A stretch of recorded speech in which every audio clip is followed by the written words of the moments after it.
ونستغفره ونؤمن به ونتوكل عليه ونعوذ بالله من شرور أنفسنا ومن سيئات أعمالنا من يهده الله فلا مضل له ومن يضلله فلا هادي له ونشهد أن لا إله إلا الله وحده لا شريك له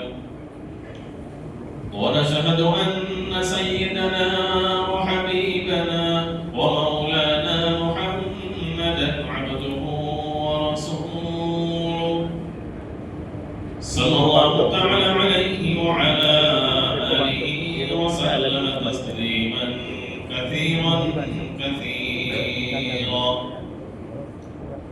أما بعد فأعوذ بالله من الشيطان الرجيم بسم الله الرحمن الرحيم اليوم أكملت لكم دينكم وأتممت عليكم نعمتي ورضيت لكم الإسلام دينا وقال تعالى في مقام آخر وما كان لمؤمن ولا مؤمنة إذا قضى الله ورسوله أمرا أن يكون لهم الخيرة من أمرهم ومن يعص الله ورسوله فقد ضل ضلالا مبينا صدق الله العظيم. محترم دوستو عزیزو، اللہ رب العزت کا جتنا احسان مانے کم ہے کہ رب کائنات نے ہمیں ایسے ملت اور ایسی مذہب اور ایسے دین کے ساتھ وابستہ فرمایا ہے جس مذہب نے اپنے ماننے والوں کو زندگی کے ہر شعبے کی رہبری فرمائی ہے،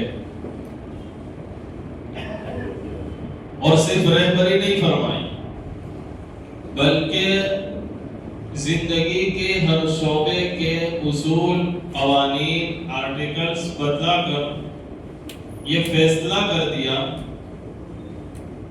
اللہ کے نبی علیہ السلام کی زبانی یہ بلوایا، اللہ نے اپنے کلام میں یہ اعلان کر دیا حجۃ الوداع کے موقع پر کہ الیوم اکملت لکم دینکم، آج میں نے اپنے دین کو مکمل کر دیا۔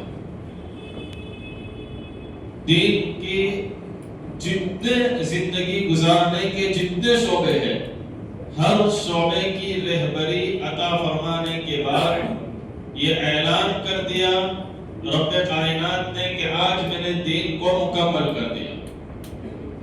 گویا کہ زندگی گزارنے کے ہر طریقے اپنے نبی کے ذریعے امتی کو بتلا دیے، اب کوئی نیا طریقہ یا کوئی نیا ایڈیشن، اس میں کوئی ایڈ کچھ نہیں ہوگا، یہ طریقہ نبی پاک علیہ السلام کا بتلایا ہوا اللہ کا یہ دین جس میں زندگی کے ہر شعبے کے مختلف طریقے بتلائے، یہ تا قیامت چلے گا۔ اس میں دو باتیں ہیں، یہ کسی مذہب کی، کسی قومینل کی خوبی کہلاتی ہے کہ اس مذہب کے ماننے والوں کو زندگی کے ہر شعبے میں گائیڈ لائن پہلے سے عطا فرما دی، رہبری عطا فرما دی، کسی شعبے میں تشنگی نہیں رکھی کہ شریعت نے زندگی کی اس موڑ پر اس شعبے میں کوئی رہبری نہیں کی کہ یہ کیسے کرنے کا، نہیں، ہر شعبے کی رہبری عطا فرمائی، اور شریعت نے زندگی کے ہر کام کو اس کا طریقہ بتا کر کے دین کے ساتھ جوڑ دیا۔ اسی لیے دین کے 5 شعبوں کا نام بتایا کہ دین 5 شعبوں کا نام ہے: عقائد، عبادات، معاملات، معاشرت اور اخلاقیات۔ اس میں سب آ گیا۔ عبادات صرف دین نہیں ہے کہ نماز، روزہ، زکات، حج، یہ تو عبادت ہے، یہ کامل دین نہیں ہے، پارٹس آف دین ہے، دین کے اجزاء ہے، معاشرت بھی دین ہے، معاملات بھی دین ہے، اور اس کو عبادت کے ساتھ جوڑ دیا، اس کے بھی طریقے بتلائے۔ ایک آدمی اگر اپنا کاروبار شروع کرنا چاہتا ہے تو کس طرف کاروبار کرے، دین نے بتلایا۔ پارٹنرشپ کے ساتھ اگر کرنا چاہتا ہے تو پارٹنرشپ کے کیا اصول ہونے چاہیے، وہ بتلایا۔ پارٹنرشپ سے علیحدگی کیا کرنا چاہتا ہے، جب ہم پارٹنرشپ میں کاروبار نہیں کر سکتے، ہمیں علیحدہ ہونا ہے، اس کے راستے بتلائے، طریقے بتلائے۔ میاں بیوی کی ازدواجی زندگی پر روشنی ڈالی کہ شوہر کے حقوق بتلائے، بیوی کے حقوق بتلائے۔ ایک مرد اور عورت اپنی خواہشات کو پورا کرنے کے لیے جائز طریقے سے اور اپنی زندگی خوشگوار گزارنے کے لیے کیا کریں، وہ طریقے بتلائے۔ اور اگر نہیں نپٹا، نکاح کے ذریعے مرد عورت جمع ہوئے اور ان میں آپس میں پوری کوشش کرنے کے باوجود مزاج میچ نہیں ہوتا، زندگی آگے گزارنا دشوار ہے، ہر ممکن راستے اختیار کرنے کے بعد اب یہ آگے نہیں جا سکتے، زندگی ساتھ میں نہیں گزار سکتے، علیحدگی کے اصول بتلا۔ قرآن کریم نے فَإِنْسَاكُمْ بِمَعْرُوفٍ کا لفظ استعمال کیا کہ نکاح جب کرو تو آپس میں ایک دوسرے کو حقوق بتانے کے بعد بتایا بھلے طریقے سے رہو، عورت کے حقوق ادا کرو اور اچھے طریقے سے رہو، فَإِنْسَاكُمْ بِمَعْرُوفٍ، اور نہیں رہ سکتے ساتھ میں کسی وجہ سے، تسریح بِإِحْسَان، تسریح بِإِحْسان کے اندر فرمایا اصول اور قاعدے سے ہنسی خوشی علیحدگی اختیار کرو، کوئی جھگڑا نہیں، اس کے اصول بتلائے، زندگی کے ہر موڑ پر رہبری فرمائے۔ اور اللہ کے نبی علیہ السلام نے عملی جامہ پہنا کر کے امت کو بتلایا کہ نکاح کیسے کیا جائے، عورت کے حقوق ادا کیسے کیے جائے۔ اگر آپ شوہر ہیں تو نبی کریم صلی اللہ علیہ وسلم کی ماں عائشہ اور حضرت خدیجہ کے شوہر کی زندگی اٹھا کر کے دیکھ لیں، یہ آپ کے لیے رہبری ہے۔ اگر آپ تاجر ہیں، بزنس مین ہیں، ملک شام میں حضور نے جو تجارت کی ہے وہ پڑھ لیں، یہ آپ کے لیے رہبری ہے۔ اگر آپ مزدوری کرتے ہیں، نوکری کرتے ہیں، مزدور ہیں، مکہ کے جنگلوں میں بکریاں چرانے والے نبی پاک علیہ السلام کی زندگی کا مطالعہ کر لیں۔ اگر آپ پارٹنرشپ میں بزنس کر رہے ہیں، ماں خدیجہ کے ساتھ تجارت کرنے والے آقا جناب محمد صلی اللہ علیہ وسلم کی تجارت کو اٹھا کر کے دیکھ لیجیے۔ زندگی کے ہر موڑ میں، گھر کے اندر رہنے کے ساتھ معاشری زندگی کا کیا اصول ہے، شریعت نے وہ بتلایا۔ مسجد کے اندر عبادات کے کیا اصول ہیں، شریعت نے وہ بتلایا۔ بازار میں، مارکیٹ میں تجارت اور بزنس کرنے کے حلال روزی کمانے کے اصول شریعت نے بتلایا، کوئی طریقہ نہیں چھوڑا۔ اور سب بتانے کے بعد مہر لگا دی کہ آج یہ دین، یہ مذہب، یہ دھرم اس کے اصول کے ساتھ پورا ہوا، الیوم اکملت لکم، یہ مکمل ہو گیا، the complete religion، اس میں کوئی چیز ایڈ نہیں ہو گیا، اب اس کو ہی فالو کرنا ہے قیامت تک۔ اور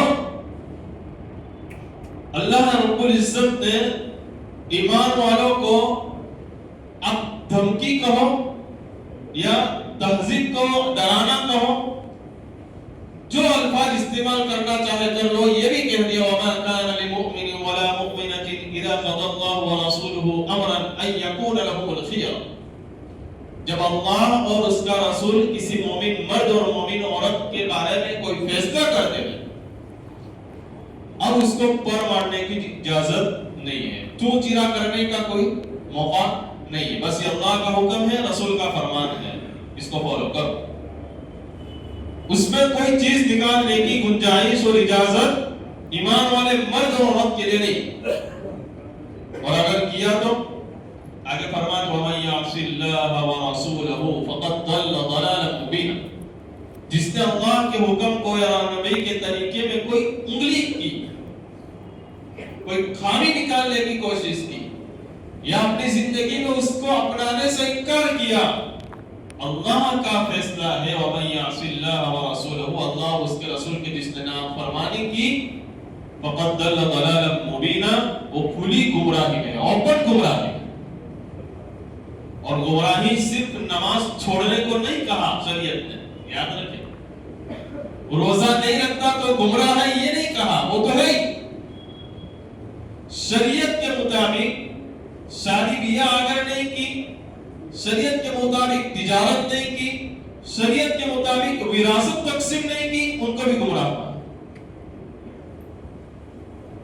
چنانچہ وراثت کے احکام جہاں بیان کیے اللہ تعالیٰ نے کہ اس کو اتنا، اس کو اتنا، اس کو اتنا، اس کے بعد اللہ رب العزت فرماتے ہیں وَيُبَيِّنُ اللَّهُ لَكُمْ أَن تَضِلُّوا. اللہ نے صاف صاف وراثت کے احکام ہر کا حصہ جو بیان کیا وہ اس لیے صاف صاف بیان کیا تاکہ تم گمراہ نہ ہو جاؤ. جس کا جو حق، جو حصہ بیان کیا وہ ادا کرو. زندگی کے تمام احکام بیان کیے اور مرنے کے بعد وراثت کیسے تقسیم کرنا یہ بھی بیان کیا. یہ تو خوبی ہے اسلام کی، یہ خوبی ہے. اور بہت سے لوگوں کو خوبی اچھی نہیں لگتی اور یہ پہلے سے چلا ہے کہ مسلمانوں کے تشخص ہر مذہب کی، ہر کمیونٹی کی اس کی پہچان کیا ہوتی ہے؟ اس کی تہذیب اس کی پہچان ہوتی ہے، تمدن اس کی پہچان ہوتی ہے. کہ بھائی مسلمانوں کی پہچان کیا ہے؟ کہ وہ اسلام کے شعائر اور اسلام کے اوپر عمل کرنے سے پہچانا جاتا ہے. یہ مسلمان اس شعائر کو، اس تہذیب کو ختم کرنے کی کوششیں ہو رہی ہے اور اس میں نقص نکالے جا رہے ہیں.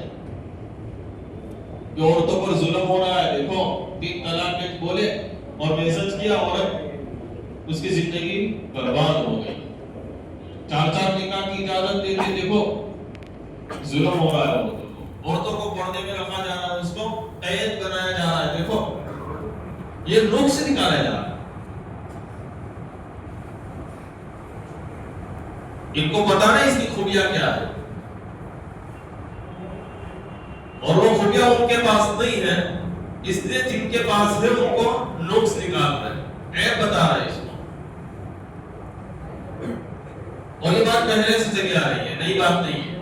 قرآن کریم نے اللہ کے نبی علیہ الصلوۃ والسلام کے زمانے کے اندر یہ بات ہوئی. قرآن نے کہا ما يود الذين كفروا من اهل الكتاب ولا المشركين ان ينزل عليكم من خير من ربكم.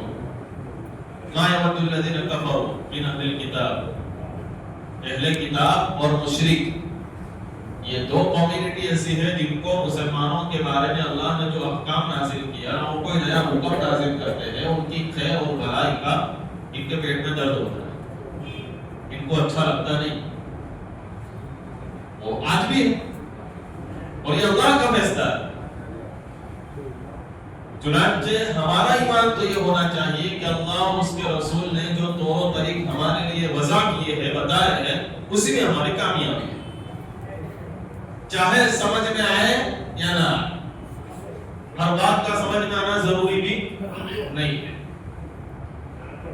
بہت سے احکام بیان کرنے کے بعد اللہ رب العزت نے فرمایا تمہارے کو سمجھ نہیں پڑے، لیکن بنانے والا جانتا ہے اس میں تمہارے لیے بھلائی ہے. آباؤکم و ابناؤکم لا تدرون ایہم اقرب لکم نفعا. وراثت کے بیان، احکام بیان کرنے کے موقع پر اللہ نے یہ فرمایا آباؤکم و ابناؤکم، تمہارے باپ یا بیٹے میں سے زیادہ نفع بخش تمہارے لیے کون ہے تم نہیں جانتے، اللہ جانتا ہے. فریضۃ من اللہ، یہ اللہ کا فیصلہ ہے، بس اس کو مانو. ایمان والے کا کام یہی ہونا چاہیے، ایمان والے مرد اور عورت کا کام یہی ہونا چاہیے کہ اللہ اور اس کے رسول کا جو فیصلہ ہے صاف ہو، سمجھ میں آوے یا نہ آئے.